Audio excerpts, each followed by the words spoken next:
Ladies and gentlemen, esteemed guests, and fellow colleagues, today we will be delving into a deeply sensitive and often debated topic that touches the very core of human existence: the abortion and spontaneous miscarriage.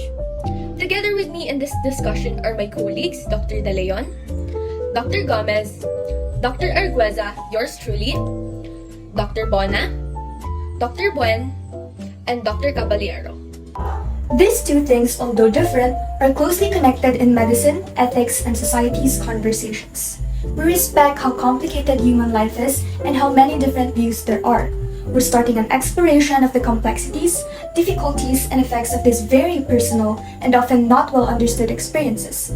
So, Doc Gomez, can you tell us what is an abortion? Abortion is a medical term for any interruption of a pregnancy before a fetus is viable or mature enough to live outside the uterus. Still, it is better to speak of this early pregnancy, losses, as spontaneous miscarriages to avoid confusion with international terminations of pregnancies. Did you know, a fetus born before 20 to 24 weeks or weighing less than 500 grams is considered a miscarriage, or is termed a premature or immature birth. Early miscarriage if it happens before the 16th week, and late miscarriage if it happens between the 16th to 24th week. Doc Bona, can you tell us what are the different statuses of a placenta within the different weeks? Well, in the first 6 weeks, the placenta is tentatively attached to the uterus. The possibility of miscarriage is high, or in Tagalog, madaling matanggal si baby. During 6 to 12 weeks, the placenta is moderately attached to the myometrium, causing moderate flow of bleeding. And in 12 weeks, the placenta is already deeply attached, which result in profuse bleeding. Here are the different types of miscarriages that you might not yet be aware of. First is threatened miscarriage. Threatened miscarriage is a condition that indicates the potential for a miscarriage or early pregnancy loss. It might take place before the 20th week of pregnancy. Signs and symptoms include scant vaginal bleeding, slight cramping, and closing of the cervix. Management includes FHD monitoring and ultrasound to evaluate the viability of the fetus, hemoglobin test check, avoiding strenuous activities for 24 to 48 hours to not aggravate or worsen the condition. And lastly, dilatation and evacuation if bleeding cannot be prevented. Second is the imminent or inevitable miscarriage. It is an early pregnancy with vaginal bleeding and dilation of the cervix. Signs and symptoms include cervical dilation and uterine contractions, moderate vaginal bleeding, and painful cramping. Treatments include asking the client to come to the clinic and bring the tissue fragments to be examined. Next is the vacuum extractions if seen na wala nang chance yung baby na mabuhay. After discharge, ask the woman to assess the vaginal bleeding by recording the number of pads she uses. Third is the complete miscarriage. A complete miscarriage has taken place when all the pregnancy tissue has left the uterus. Vaginal bleeding may continue for several days. Cramping pain, much like labor, or strong period pain is common due to the uterus contracting to empty. Signs and symptoms: the entire products of conception are expelled spontaneously without resistance. DLC is done sometimes to check if quote-unquote wala na talagang products. Fourth is the miscarriage. A miscarriage is when a baby has died in the womb, but the mother hasn't had any symptoms, such as bleeding or pain. Any type of miscarriage can cause shock, but a miscarriage can be particularly difficult because of the lack of symptoms. The risk factor of this condition is having a disseminated intravascular coagulation. Signs and symptoms: fetus died in the uterus but it's not expelled, no fetal heart rate, and there is a decreased size of abdomen. Management includes UTZ to check if the fetus is dead or not, dilation and evacuation, and prostaglandin, suppository, or misoprostol. Last on the list is the recurrent pregnancy loss. Recurrent pregnancy loss is defined as having 2 or more miscarriages. After 3 repeated miscarriages, a thorough physical exam and testing are recommended.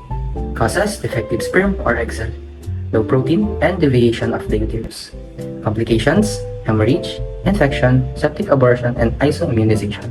Signs and symptoms are defective spermatozoa or ova, and deviation of the uterus such as bicornuate uterus. Before any management, assess for vaginal spotting, low abdominal cramps, fever, and lastly signs of shocks. Aside from the types of miscarriages, here are some most frequent causes of spontaneous miscarriage in the first trimester of pregnancy. First is the teratogenic factor or the rejection of embryo through an immune response, implantation abnormalities, lifestyle factors which include smoking, drinking alcohol, and illegal use of drugs. Ingestion of the teratogenic drug that causes complications like preterm labor, spontaneous abortion, miscarriage, and birth defects. Systemic infections like rubella, syphilis, poliomyelitis, cytomegalovirus, and toxoplasmosis. Moving on to the assessment of the pregnant woman. The real question here is what to assess. Of course, we need to assess for the vaginal spotting, which is a presenting symptoms. Next, we need to assess for low abdominal cramps. It is usually similar to the contractions that can expel the baby. Next, we also need to assess for the fever or body malaise. And of course, in addition to the fever and body malaise are the signs of infections. Because if there are any signs of infections, the temperature of the pregnant client will rise. Next, of course, we need to assess for the sign of shock or hypovolemic shock. And the last one that we need to assess is, of course, the elevated vital signs except for blood pressure. When assesses, there is also a need for us to take the history of episode. In this, we need to ask, what actions did the woman do to cause or stop the bleeding? Did she try to abort the fetus? Next is the confirmation of pregnancy. Does the woman know for certain that she is pregnant? Next, the length of pregnancy. What is the length of the pregnancy in weeks? Next is the duration of bleeding. How long did the bleeding episode last? Is it continuing? The intensity of bleeding as well. How much bleeding occurred? Next description, was blood mixed with amniotic fluid or mucus? Was it bright red, fresh blood, or dark or old blood? Was it accompanied by tissue fragments? Was it odorous? Next, we also have frequency. Is the bleeding a steady spotting? Did it only occur in a single episode? The associated symptoms. Does the woman feel any pain like cramping, sharp pain, or dull pain? Has she ever had a cervical surgery? The actions. What was happening when the bleeding started? What has she done, if anything, to control the bleeding? Last but not the least, the blood type. Does the woman know that Rh-negative women will need Rh immunoglobulin to prevent Rh isoimmunization? Next is we're now going to talk about management, focusing on nursing management. So these are the things that we need to do. First is, of course, to perform the appropriate management and prevent complications.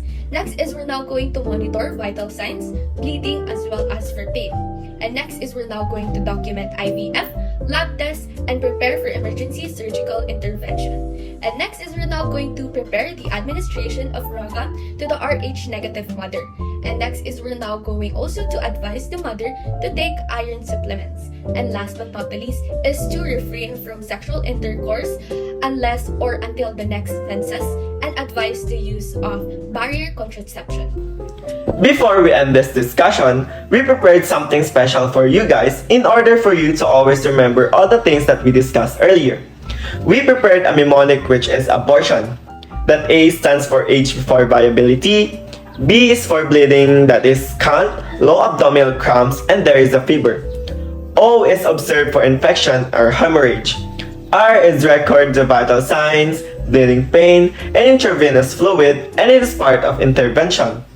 T is for toxic shock syndrome, septicemia, kidney failure, and death if the miscarriage is left untreated.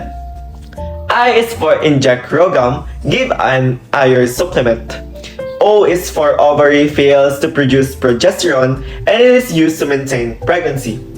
And lastly, N is no sexual intercourse. Notify the physician, especially during 2 weeks, because sexual intercourse can be continued but should have a barrier. As we draw our discussion on abortion and spontaneous miscarriage to a close, it is essential to reflect on the depth of emotions, complexities, and ethical considerations inherent in these topics. By embracing diverse perspectives and fostering a culture of understanding, we can navigate the complexities of reproductive health with sensitivity and respect, ultimately striving towards a society that supports the well-being and dignity of all individuals. Thank you for your engagement and thoughtful consideration throughout this exploration. Always remember the following. Thank you so much.